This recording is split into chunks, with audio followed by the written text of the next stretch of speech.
ফিলিস্তিনে হামলা কেন? জবাব চাই দিতে হবে। আমার ভাই মরলো কেন? জবাব চাই দিতে হবে।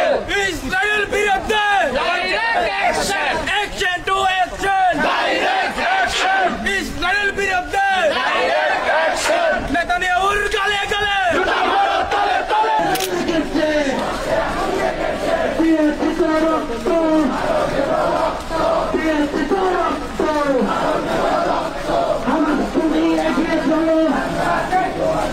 আমার তুমি এগিয়ে চলো।